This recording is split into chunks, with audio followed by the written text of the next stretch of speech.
उज्जैन शहर के किनारे एक छोटा सा घर था जहाँ रोशनी और मीरा रहती थी। दोनों अनाथ थीं, लेकिन उनके स्वभाव में ज़मीन आसमान का फ़र्क था। रोशनी को अपने रंग रूप पर बहुत घमंड था। मीरा शांत स्वभाव की थी और दूसरों को खुश देखकर ही खुश हो जाती थी। एक दिन उनका रिश्ता एक ही परिवार के दो भाइयों राहुल और समीर से तय हो गया। ये सुनकर रोशनी खुशी से पागल हो गई और मीरा से बोली, वाह मीरा, मैंने पहले ही कहा था ना, मेरा भाग्य मुझ पर मेहरबान है। देखना, मैं जिस घर में जा रही हूँ वहाँ सिर्फ बहू नहीं बल्कि रानी बनकर रहूंगी। ऐसा रुतबा होगा मेरा कि लोग खुद कहेंगे कि यह लड़की किस्मत वाली है। और राहुल, वो तो मेरे एक इशारे पर सब कुछ करने को तैयार रहेगा। मुझे पता है कैसे लोगों को अपने हिसाब से चलाया जाता है। सासू माँ को भी मैं बड़ी आसानी से अपने पक्ष में कर लूंगी। और अगर कभी कुछ पसंद नहीं, चुप रहने वालों में से नहीं हूँ। जो गलत लगेगा साफ साफ बोल दूंगी। मुझे किसी के साथ नाराजगी से डर नहीं लगता। दीदी, आप हमेशा हर बात को बहुत जल्दी तय कर लेती हो। रिश्ते ऐसे नहीं चलते। किसी और इंसान को, उसके स्वभाव को, उसके हालात को समझने में वक्त लगता है। शादी सिर्फ बड़े घर या आराम का नाम नहीं है। ये एक जिम्मेदारी है जहाँ इज्जत, समझ और प्यार सबसे जरूरी होते हैं। अगर हम शुरुआत से ही अपनी मनमानी करेंगे तो रिश्ते में टिकाऊ कैसे आएगा। लो, आ गई फिर तेरी समझदारी वाली बातें। तू तो बचपन से ही ऐसी है, सबकी सुनने वाली, सबको खुश करने या क्लैंकी करने वाली। वैसे भी समीर जैसा सीधा साधा और शांत लड़का तुझ पर ही जचता है। ऐसे लोग तुझे समझ पाएंगे। मैं थोड़ी अलग हूँ मीरा। मुझे साधारण जिंदगी नहीं चाहिए। मुझे बड़ा घर चाहिए, बड़ी सोच चाहिए और ऐसी जिंदगी चाहिए जहाँ ठाट बाट हो, इज्जत हो और नाम हो, जहाँ मैं मालकिन की तरह रहूं। दीदी, बड़ा घर ईंटों और दीवारों से नहीं बनता, दिल से बनता है। और समीर वैसे नहीं है जैसा आप सोच रही हैं। वे स्नाउट बहुत समझदार हैं, बस दिखावा नहीं करते। कम बोलते हैं, लेकिन जब बोलते हैं तो सोच समझकर। मुझे अच्छा लगता है कि वो किसी पर अपनी बात थोपते नहीं, बल्कि सामने वाले की राय की कदर करते हैं। अच्छा, अब तू उनकी तारीफों के पुल बांधने लगे। तू हमेशा से हर इंसान में अच्छाई का ढूंढ लेती है, चाहे सामने वाला कुछ भी हो। मुझे बस इतना बताएं कि मेरी जिंदगी अब बदलने वाली पपनाती है। मैं ऐसे शौक से रहूंगी, ऐसे ठाट से चलूंगी कि लोग खुद बिना कहेंगे, वाह क्या बहू आई है इस घर में। दीदी, मैं बस यही चाहती हूँ कि हम दोनों जिस भी घर में सरी जाएं, वहाँ मिलजुल कर रहे, किसी के दिल को ठेस ना पहुंचे। और अगर कभी हमसे गलती हो जाए तो बस उसे अहंकार से नहीं बल्कि मिलकर सुधारे। आखिर रिश्ता निभाने से मजबूत होता है, जीतने से नहीं। मुझे समझाने की कोशिश मत कर मीरा। मुझे अच्छी तरह पता है मुझे क्या करना है और कैसे करना है। और तू भी जरा ध्यान रखना, इतनी भोली मत बना रहना कि कोई तुझे इस्तेमाल कर ले। दीदी, मैं भोली नहीं हूँ। मैं बस किसी को नुकसान नहीं पहुँचाना चाहती, और ना ही मैं किसी से डरती हूँ। मैं बस वही करना चाहती हूँ जो सही हो, अपने लिए भी और दूसरों के लिए भी। हाँ, तू तो हमेशा सही ही होती है। चल, अब ये ज्यादा मत बोल। मुझे अपने सपनों में रहने दे। जिस घर में मैं जाऊंगी, मीरा वहाँ की सोच बदलेगी। वहाँ की हवा तक मेरे हिसाब से चलेगी और मेरा पति भी मेरे इशारे पर चलेगा। शादी की तारीख आ गई। दोनों बहनें एक ही मंडप में ब्याह कर अपने अपने ससुराल पहुंच गई। संगीत घर की मुखिया थी, सासू माँ कमला देवी। कमला देवी ने दोनों बहुओं का स्वागत किया। पहली नज़र में ही वह समझ गई थी कि दोनों का स्वभाव अलग है। आओ मेरी बच्चियों, अंदर आओ। आज से यह चौखट तुम्हारी है, ये आंगन तुम्हारा है और ये घर तुम्हारी खुशियों का बसेरा। अब तुम्हें किसी परायेपन का एहसास नहीं होना चाहिए, क्योंकि जिस दिन बहू इस घर में कदम रखती है उसी दिन वह बेटी बन जाती है। किसी बात से घबराने की कोई जरूरत नहीं है। बस इतना चाहती हूँ कि तुम दोनों आपस में प्रेम से रहो, एक दूसरे का सम्मान करो और पूरे परिवार को अपना समझो। मैं तुम्हारी सास नहीं, तुम्हारी माँ बनने की कोशिश करूंगी। जी सासू माँ, हमें अच्छी तरह पता है कि अब यही हमारा घर है। हम कमजोर नहीं है कि किसी बात से डर जाए। हम कोई गली की भिखारिन नहीं जो सिर झुका कर जिए। हम इस घर में जिम्मेदारी निभाने आई हैं, घर को अपने तरीके से संभालने आई हैं। और हाँ, उम्मीद करती हूँ कि हमें यहाँ रानी की तरह सम्मान मिलेगा। आखिर राहुल मुझसे बहुत प्यार करते हैं और जहाँ प्यार होता है वहाँ किसी कमी की जगह नहीं होती। कमला देवी ने गंभीर स्वर में कहा। बेटी, शब्द सोच समझकर बोलने चाहिए। यह घर किसी का राज्य नहीं है और ना ही यहाँ कोई रानी या नौकर होता है। यहाँ सब बराबर हैं, प्यार से बंधे हुए। लेकिन तुम्हारी बातों में आत्मविश्वास कम और घमंड ज्यादा दिखाई दे रहा है। याद रखना, घमंड रिश्तों की नींव को खोखला कर देता है। मीरा ने तुरंत बात संभालते हुए कहा। माफ कर दीजिए सासू माँ, दीदी सफर से बहुत थक गई हैं। शायद इसीलिए शब्दों का संतुलन नहीं रख पाई। हम दोनों आपके दिए संस्कारों को सिर आंखों पर रखेंगे। हम पूरे मन से आपकी सेवा करेंगे और इस घर को सच में स्वर्ग बनाने की कोशिश करेंगे। आप बिल्कुल भी चिंता मत कीजिए। आपकी इज्जत और मान हमारे लिए सबसे ऊपर रहेगा। बेटी मीरा, तुम्हारे शब्द मेरे दिल को छू गए। इतनी सरलता और मिठास आजकल बहुत कम देखने को मिलती है। जो इंसान अपने शब्दों से दूसरों को सुकून दे, वही असली धन लेकर आता है। ऐसे स्वभाव वाली बहुएं घर में सौभाग्य और शांति संगीत दोनों लाती हैं। राहुल ने अपनी पत्नी का बचाव किया। माँ, आप रोशनी की बातों को दिल से मत लगाइए। वह दिल की साफ है, बस थोड़ी भावुक और सीधे शब्दों में बोल देती है। उसका इरादा किसी को ठेस पहुंचाने का नहीं था। वह अपने प्यार और अधिकार को जताने की कोशिश कर रही थी। मुझे पूरा विश्वास है कि वह समय के साथ एक अच्छी और समझदार बहू साबित होगी। समीर ने कहा। माँ, अगर आप अनुमति दें तो मैं भी कुछ कहना चाहता हूँ। मीरा बहुत ही नेक दिल लड़की है। उसके व्यवहार में कोई दिखावा नहीं, सिर्फ सच्चाई और अपनापन है। वह कभी किसी का बुरा नहीं सोच सकती। आप उसे अपना आशीर्वाद दीजिए ताकि उसकी सादगी हमेशा बनी रहे और वह हमेशा खुश रहे। तुम दोनों मेरे लिए भगवान का आशीर्वाद हो। तुम्हारा इतना समझदार और संवेदनशील होना ही मेरी सबसे बड़ी पूंजी है। अब तुम दोनों बहुएं थोड़ा आराम कर लो। आज का दिन नया है, भावनाओं से भरा हुआ है। कल से इस घर की जिम्मेदारियां तुम दोनों के कंधों पर होंगी और मुझे उम्मीद है कि तुम उन्हें समझदारी और प्रेम से निभाओगी। रात हो चुकी थी। रोशनी ने तुरंत राहुल से बात करना शुरू कर दिया। देखो राहुल, मैं कब से तुम्हें समझाने की कोशिश कर रही हूँ, लेकिन तुम हर बात को हल्के में ले लेते हो। ये घर मुझे सच में बहुत छोटा और घुटन भरा लगता है। ऊपर से तुम्हारी माँ हर बात में टोकना, संगीत, हर काम में कमी निकालना मुझे बिल्कुल पसंद नहीं। मैं कोई ऐसे वैसे घर से आई लड़की नहीं हूँ। मैंने सपने देखे थे कि शादी के बाद मुझे सम्मान मिलेगा, मुझे रानी की तरह रखा जाएगा। अगर यहाँ मुझसे उम्मीद की जाएगी कि मैं हर वक्त समझौते करूं, हर किसी की बातें सहूं, तो बताओ मैं कैसे रहूंगी? तुम जाकर उन्हें साफ साफ समझा दो कि मैं तुम्हारी पत्नी हूँ, कोई नौकरानी नहीं जो सुबह शाम घर के कामों में लगी रहूंगी। रोशनी की बात सुनकर राहुल घबरा जाता है। कुछ पल चुप रहता है, फिर संयम के साथ बोलता है। रोशनी, तुम इस तरह क्यों बोल रही हो? तुम जानती हो ना कि माँ का स्वभाव शुरू से ही थोड़ा सख्त रहा है, लेकिन उनका दिल बुरा नहीं है। वह सबके साथ एक जैसा व्यवहार करती है, चाहे वह तुम हो, मीरा हो या मैं खुद। और जहाँ तक इस घर की बात है तो यह मेरे लिए सिर्फ ईंट पत्थर का ढांचा नहीं है। यह हमारा पुश्तैनी घर है। इसमें दादा दादी की यादें बसी हैं, पापा की मेहनत की निशानी है। हो सकता है यह घर बड़ा या आलीशान ना हो, लेकिन इसकी अपनी एक गरिमा है। और तुम जानती हो, मेरे लिए तो तुम हमेशा रानी ही रही और रहोगी। बस अगर तुम इस तरह माँ के बारे में बोलोगी तो उन्हें बहुत ठेस पहुँचेगी और बात बिगड़ सकती है। अगर उन्हें बुरा लगता है तो लगने दो राहुल।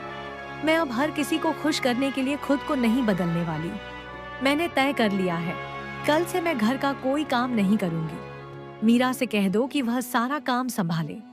वैसे भी वह हमेशा अपनी मासूम सी शक्ल बनाकर सबके सामने घूमती रहती है, जैसे उसे कुछ पता ही ना हो।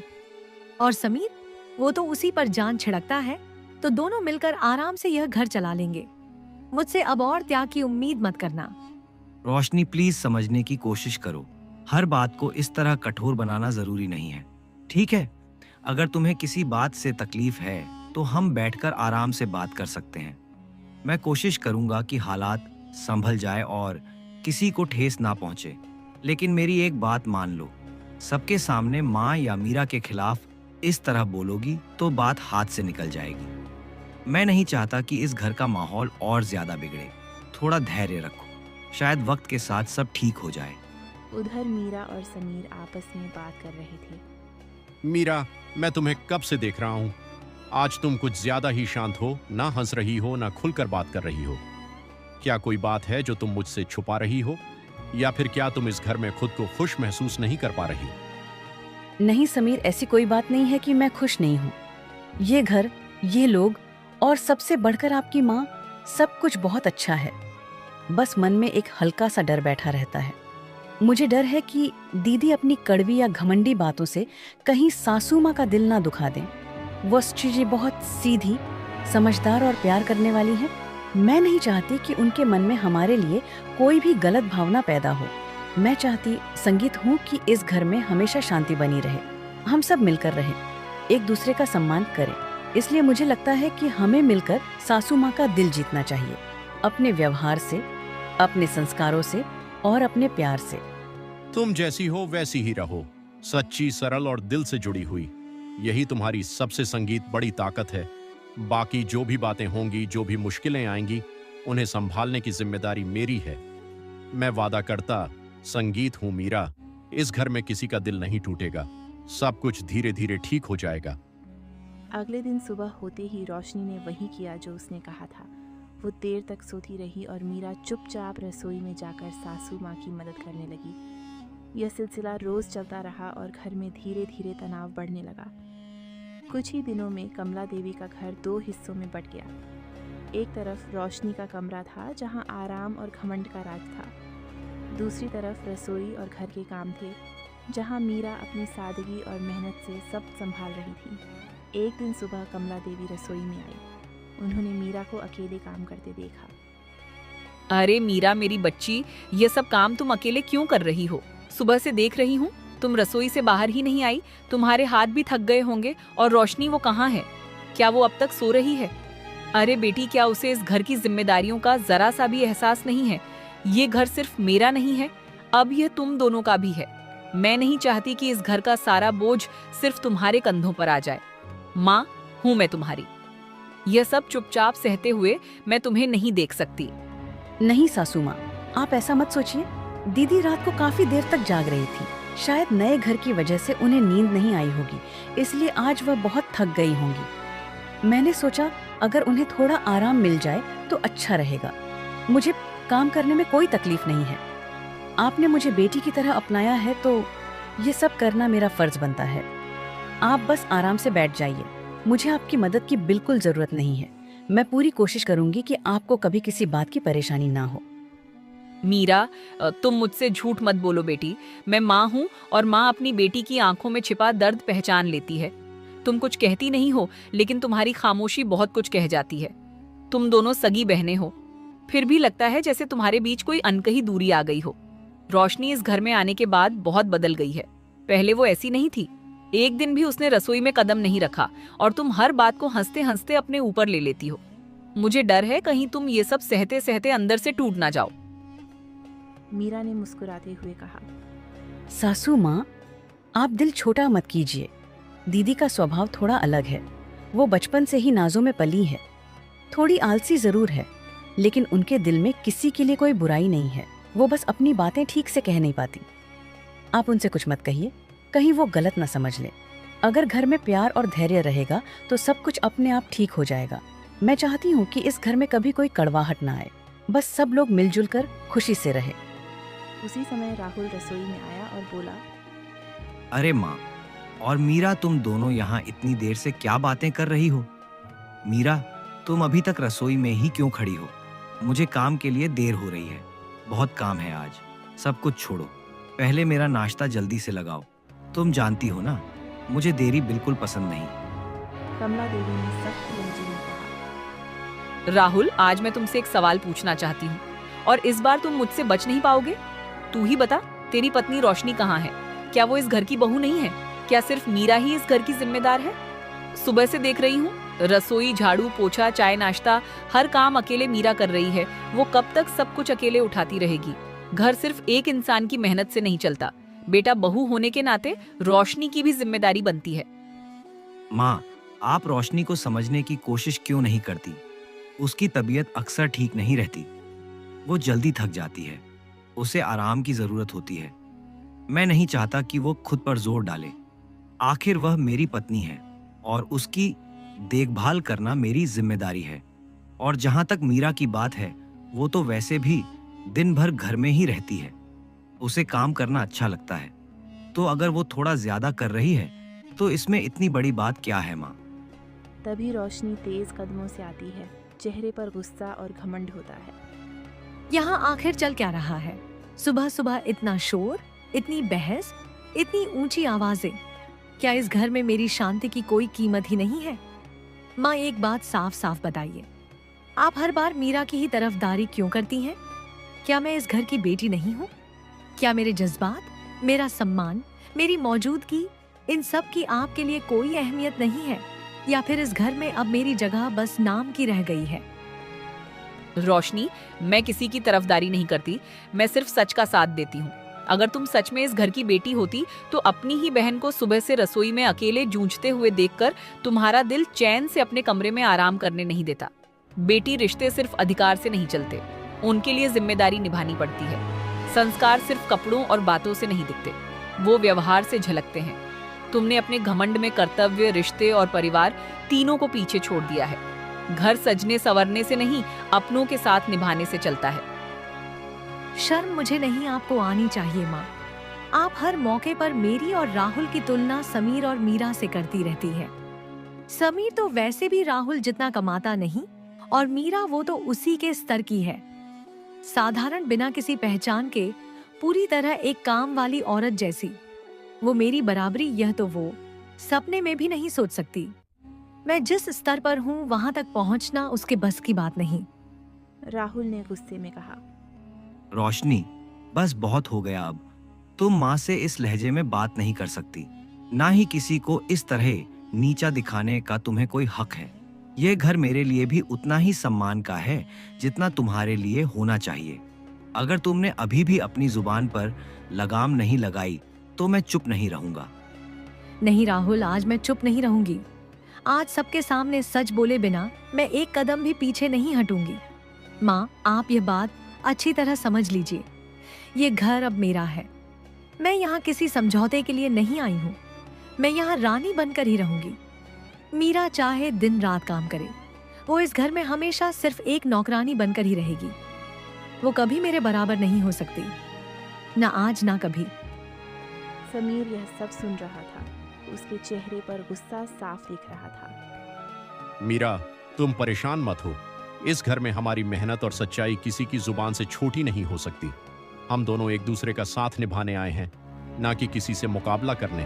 तुम जैसी हो वैसी ही रहो, सच्ची, सरल और आत्मसम्मान से भरी। जो लोग घमंड के सहारे खड़े होते हैं वह एक दिन खुद ही गिर जाते हैं। बाकी जो भी होगा मैं उसे सही और सम्मानजनक तरीके से संभाल लूंगा।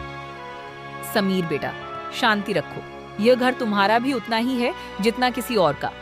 गुस्से में लिया गया फैसला अक्सर जिंदगी भर का पछतावा बन जाता है। वक्त सबका हिसाब करता है, सच्चाई का भी और घमंड का भी। कमला देवी ने समझाया। राहुल अपनी पत्नी का पक्ष लेता है। समीर चुपचाप चला जाता है। मीरा की आंखों में आंसू थे, मगर उसने कुछ नहीं कहा। कमला देवी मीरा को गले लगाया और मन ही मन फैसला किया कि वह इस घर में न्याय जरूर करेंगी। इस घटना के बाद रोशनी का घमंड और बढ़ गया। वह मीरा को और भी ज्यादा ताने मारने लगी। कुछ दिनों के बाद एक सिद्ध साधु का आगमन हुआ। उनका नाम था स्वामी नित्यानंद। उनके हाथ में एक साधारण सी लाठी थी और चेहरे पर एक अजीब सी शांति। अलख निरंजन माता, मैं कई दिनों से भ्रमण कर रहा हूँ। रास्ता लंबा था, पैर थक गए हैं, शरीर में कमजोरी है, मुझे बहुत भूख लगी है और गला भी सूख रहा है। यदि इस पवित्र घर में एक वक्त का सरल भोजन और थोड़ा सा जल मिल जाए तो मेरी थकान दूर हो जाएगी। साधु का पेट भरना बड़ा पुण्य होता है माता, इसीलिए तुमसे विनती करने आया हूँ। कमला देवी ने उन्हें गौर से देखा और श्रद्धा से भरकर अंदर गई। उन्होंने मीरा को अपने पास बुलाया और कहा, दरवाजे पर एक पूज्य महात्मा आए हैं, उनकी सेवा करना हमारा धर्म है। तुम तुरंत रसोई में जाओ और साधु महाराज के लिए सादगी भरा लेकिन प्रेम से भरा प्रसाद बनाओ। जल्दी करो बेटी। जी सासू माँ, मैं अभी बनाती हूँ। मैं प्रयास करूंगी कि उन्हें किसी तरह की कमी महसूस ना हो। वह हमारे घर से संतुष्ट वन होकर जाएं। मीरा तुरंत तेजी से रसोई में गई और साधु के लिए स्वादिष्ट भोजन बनाने लगी। उधर रोशनी भी साधु की आवाज़ सुनकर बाहर आई। उसने साधु को ऊपर से नीचे तक देखा और तिरस्कार से बोली, अरे ये कैसा आदमी हमारे दरवाजे तक चला आया है। कपड़े देखो, हालत देखो, ये तो किसी भिखारी से भी बदतर लग रहा है। माँ, आप सच में हैरान कर देती हैं। आप ऐसे अनजान और संदिग्ध लोगों को घर के अंदर क्यों आने देती हैं? क्या हमारा घर कोई धर्मशाला है जहाँ जो मनाए, थका हारा भूखा प्यासा आकर दरवाजा खटखटाता रहे और हम सबकी सेवा करते फिरे? आज खाना मांग रहा है, कल पता नहीं क्या मांगने लगे। अनजान लोगों से दूरी रखना ही समझदारी होती है। आपको जरा भी डर नहीं लगता क्या? कमला देवी ने डांटते हुए कहा, रोशनी, बस अब एक भी शब्द नहीं। तुम्हारी यह जुबान तुम्हारे संस्कारों पर सवाल खड़े कर रही है। यह व्यक्ति कोई साधारण भिखारी नहीं है, एक महात्मा है, थके हुए, भूखे और प्यासे। हमारी संस्कृति में अतिथि को भगवान का दर्जा दिया गया है। जो हमारे द्वार पर आता उसे खाली हाथ लौटाना पाप माना जाता है। धन दौलत से बड़ा इंसान का हृदय होता है और तुम्हारे शब्द मुझे बहुत दुख पहुंचा रहे हैं। माँ, आप भावनाओं में बह जाती हैं। आजकल हर दूसरा आदमी महात्मा बनकर लोगों को बेवकूफ बनाता है। सम्मान हर किसी को नहीं दिया जाता। सम्मान वही पाता है जो उसके लायक हो। मैं अपनी मेहनत का खाना किसी अनजान इंसान पर यूं ही लुटाने नहीं वाली। मैं साफ साफ कह रही हूँ, ना मैं इन्हें खाना दूंगी ना पानी। हम कोई मजबूर नहीं है कि हर आने जाने वाले की सेवा करें। अगर आप चाहें तो करें, लेकिन मुझसे इसकी उम्मीद मत रखिए। साधु मुस्कुराए लेकिन वे कुछ नहीं बोले। इतने में मीरा भोजन लेकर बाहर आई और विनम्रता से बोली, साधु बाबा, कृपया मेरी दीदी की बातों को अपने हृदय से ना लगाइएगा। उनका स्वभाव थोड़ा तीखा है, पर उनका मन बुरा नहीं है। कभी कभी मन की उलझने शब्दों में कठोरता बनकर बाहर आ जाती है। आप यहाँ पधारिए, इस चौकी पर बैठ जाइए। मैंने अपने हाथों से आपके लिए सादा सा भोजन बनाया है। ये भोजन किसी महल की रसोई से नहीं आया, ना ही इसमें कोई विशेष व्यंजन है, पर इसमें मेरी पूरी श्रद्धा है, मेरी मेहनत है और वह आदर है जो मैं अपने बड़ों और अतिथियों के लिए रखती हूँ। यदि इसमें कोई त्रुटि रह गई हो या यह आपकी अपेक्षाओं पर खरा ना उतरे तो मुझे अपनी बेटी समझकर क्षमा कर दीजिएगा बाबा। बेटी, तुम्हारे हाथों में सचमुच अमृत बसता है।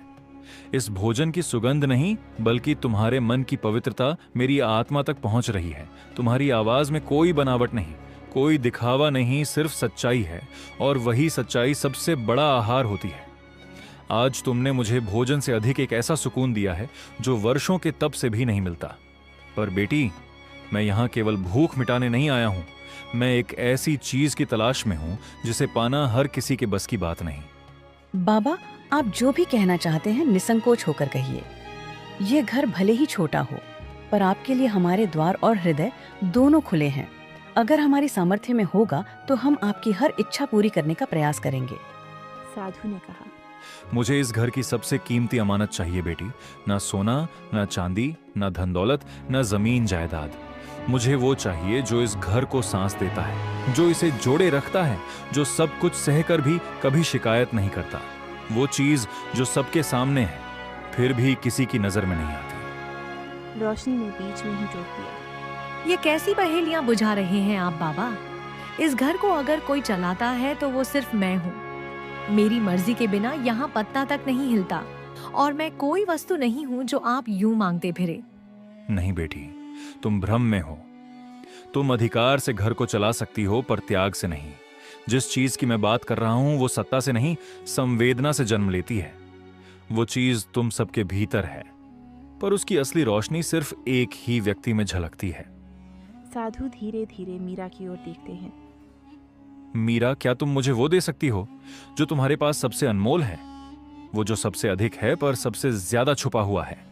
वो जो तुम सबके लिए रोज कुर्बान करती हो पर कभी किसी से मांगती नहीं। बाबा, मेरे पास देने के लिए कुछ भी नहीं है। ना धन है, ना नाम, ना पहचान।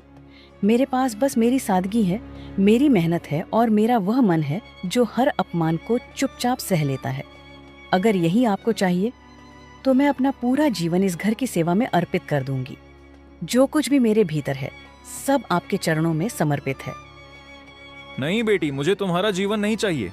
मुझे चाहिए तुम्हारा वो आंसू जो तुम रात के अंधेरे में किसी से छुपाकर अपने तकिए पर गिराती हो।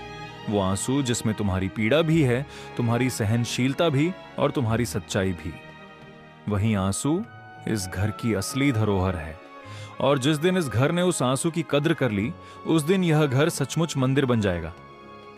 कमला देवी स्तब्ध रह गई। रोशनी ने फिर उपहास किया। ओ वाह, आज तो इस घर में नाटक की सारी हदें पार हो गई। पहले साधु बाबा आए, फिर उपदेश दिए, और अब तो कमाल ही हो गया। बाबा आंसू मांग रहे हैं। अरे कोई मुझे बताएगा, आंसू भी कभी कीमती हुआ करते हैं क्या? क्या आजकल बाजार बात में सोना चांदी नहीं बल्कि आंसू तो ले जाते हैं? ये सब पूरी तरह पागलपन है। माँ, आपने देखा ये लोग मिलकर कितना बड़ा नाटक रच रहे हैं। बेटी रोशनी, तुम्हारी हंसी में जो व्यंग है वही इस घर की सबसे बड़ी विडंबना है। तुम नहीं जानती कि आंसू कितने अनमोल होते हैं। मीरा बेटी, मैं तुमसे कोई धन, कोई गहना या कोई वस्तु नहीं मांग रहा। मैं तो बस तुम्हारे हृदय में छुपे वो आंसू मांग रहा हूं जो तुमने कभी किसी को दिखाए नहीं। क्या तुम मुझे अपने वे आंसू धोगी जो तुम्हारी चुप्पी में हर दिन बहते रहे? मैं तुम्हें वचन देता हूं बेटी, तुम्हारे ये आंसू इस घर में वो सच्चाई उजागर करेंगे जो बरसों से इस दीवारों के भीतर दबी, कुचली और छुपाई गई है। और जब वो सच्चाई सामने आएगी तो यहां खड़ा हर इंसान खुद को पहचानने से डर जाएगा। मीरा ने बिना तर्क किए सिर झुका दिया। वो अपने कमरे में गई और तकिए के कोने में सूखे हुए आंसू को एक रुमाल से धीरे से पोंछ कर लाई। बाबा, ये आंसू सिर्फ पानी की बूंदें नहीं हैं। ये मेरी असली पहचान है। इनमें मेरी वह पीड़ा है जो मैंने मुस्कान के पीछे छुपाई। इनमें मेरी वह चुप्पी है जो हर दिन अपमान सहकर भी बोल नहीं पाई। ये आंसू इस बात का प्रमाण है कि मैंने सब कुछ सहा, लेकिन कभी इस घर की मर्यादा नहीं तोड़ी। आप इन्हें स्वीकार कीजिए बाबा, और जहां आपको उचित लगे वहां रखिए। अगर इनसे किसी सच्चाई का जन्म हो सकता है तो मेरा हर दर्द सार्थक हो जाएगा। साधु ने आंसू को एक छोटी पोटली में सावधानी से रखा। बेटी, तुम धन्य हो। तुम इस घर को चलाने वाली वह अदृश्य शक्ति हो जिसे कोई देख नहीं पाता, पर जिसके बिना यह घर कब का बिखर चुका होता। तुमने अपने आंसुओं से धैर्य, त्याग और सत्य को सींचा है। मैं इस पोटली को इस घर के आंगन में मिट्टी के नीचे दबा दूंगा, जहां कोई लालच, कोई घृणा और कोई झूठ इसे छू ना सके। जिस दिन इस पोटली से एक नन्हा सा पौधा निकलेगा, उसी दिन इस घर की सबसे बड़ी छुपी हुई सच्चाई सबके सामने आएगी, और उस दिन ना तो किसी की हंसी बचेगी, ना ही कोई सच्चाई से मुंह मोड़ पाएगा। यह कहकर साधु स्वामी नित्यानंद वहां से चले गए। रोशनी ने इस बात को मजाक में उड़ा दिया, मगर कमला देवी और मीरा इस घटना से बहुत परेशान थी। अगले दिन रोशनी अपने घमंड में चूर होकर राहुल से बात कर रही थी। राहुल, मैं तुम्हें साफ साफ बता रही हूँ, मुझे उस साधु बाबा की बातें बिल्कुल भी पसंद नहीं आई। वो कौन होते हैं हमारे घर के आंगन में ऐसी चीजें दबाने वाले? और कि मीरा भी देखो कैसी सीधी सादी बनती है, जैसे कोई संत हो। अपने झूठे आंसू थमाए जैसे बहुत बड़ा त्याग कर दिया हो। मुझे अच्छा नहीं लग रहा। तुम जाकर वो पोटली तुरंत निकाल दो। राहुल ने कहा। रोशनी, मैं मानता हूं यह सब थोड़ा अजीब है, लेकिन माँ कह रही थी कि वह साधु बाबा कोई साधारण व्यक्ति नहीं थे। लोग उनके शब्दों को सच होते देखते आए हैं।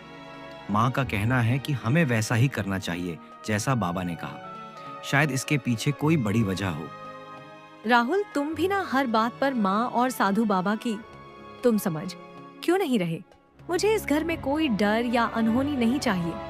आंगन में दबी पोटली मुझे बिल्कुल रास नहीं आ रही।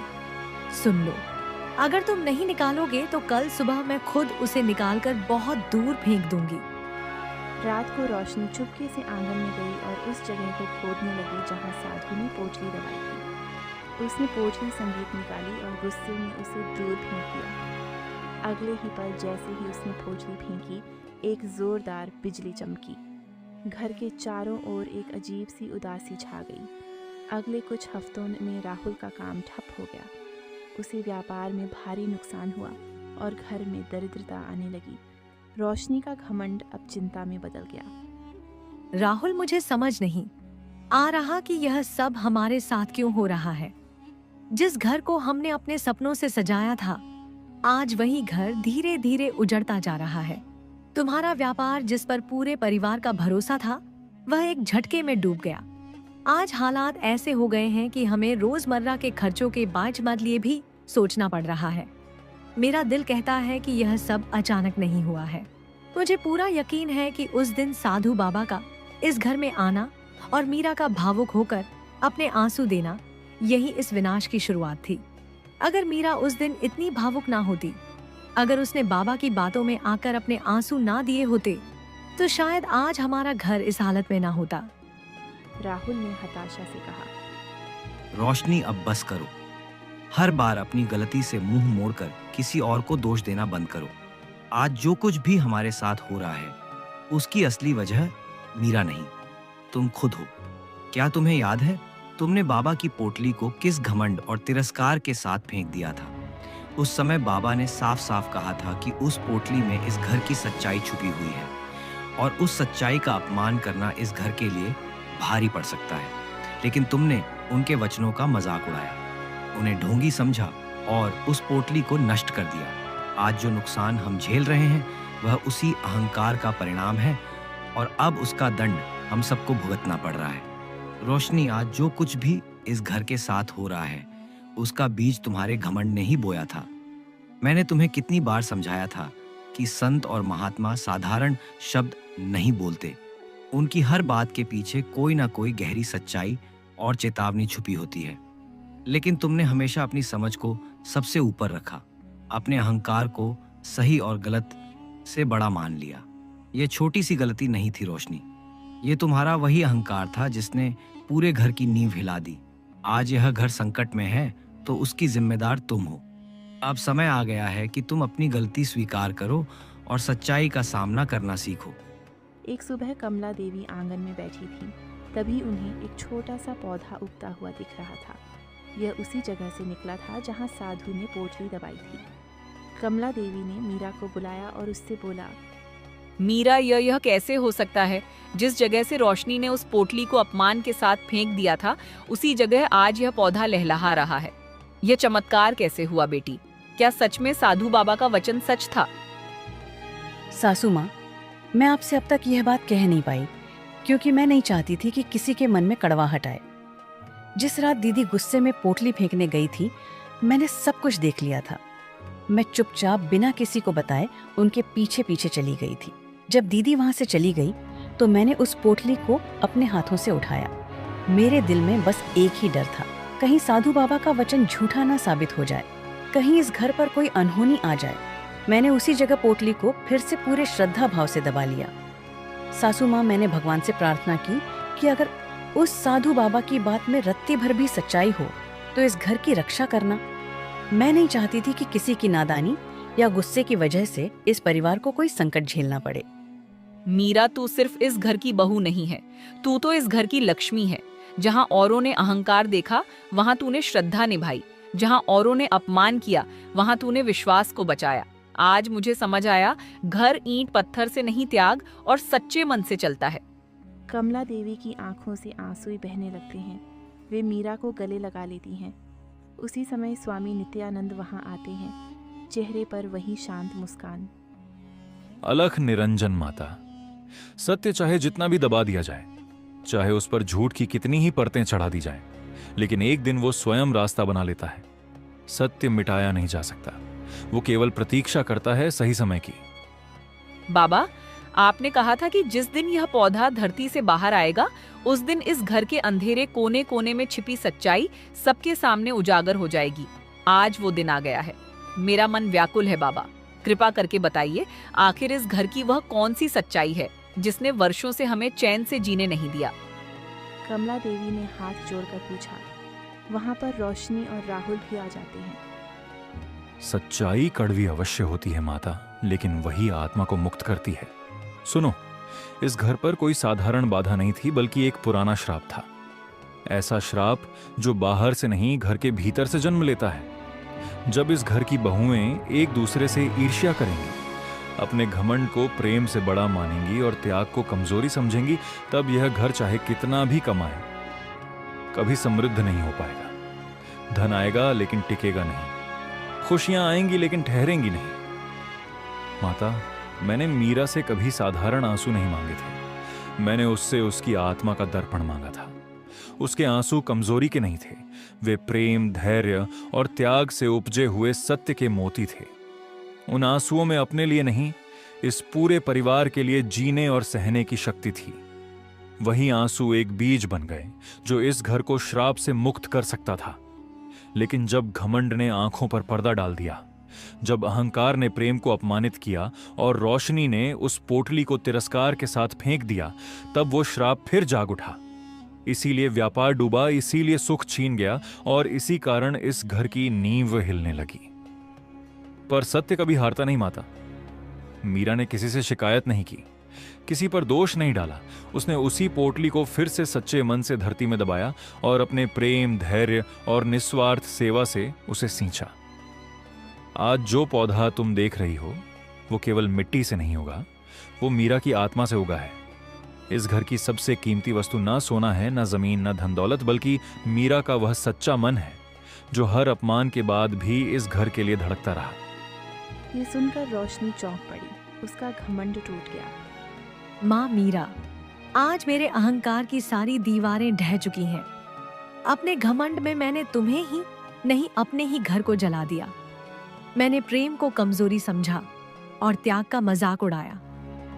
आज समझ में आया कि असली शक्ति चिल्लाने में नहीं, चुपचाप सहने में होती है। मुझे माफ कर दो। अगर हो सके तो मुझे एक मौका और दे दो।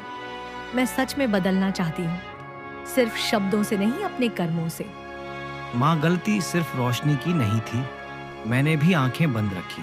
मैंने सच जानते हुए भी गलत का साथ दिया। मीरा की मेहनत, उसका त्याग, उसकी चुप्पी, हम सब ने उसे उसकी मजबूरी समझ लिया। आज मुझे एहसास हुआ कि वह चुप थी क्योंकि वह इस घर को टूटते नहीं देख सकती थी। मैं वादा करता हूँ माँ, अब से सही और गलत के बीच कोई समझौता नहीं होगा। राहुल ने भी माफी मांगी। बेटा, गलती करना इंसान का स्वभाव है, लेकिन उसे स्वीकार करना केवल सच्चे दिल वाले ही कर पाते हैं। याद रखना, सत्य का रास्ता कठिन होता है, लेकिन वही अंत में शांति देता है। जहां प्रेम होता है वहां श्राप भी हार जाता है, और जहां सच्चाई होती है वहां घमंड टिक नहीं सकता। स्वामी जी ने आशीर्वाद देते हुए कहा, अंतिम सच्चाई उस साधु ने जो पौधा उगाया था, वह कोई साधारण पौधा नहीं था। उस श्राप को खत्म करने वाला पवित्र पौधा था जो मीरा के सच्चे दिल और त्याग से उपजा।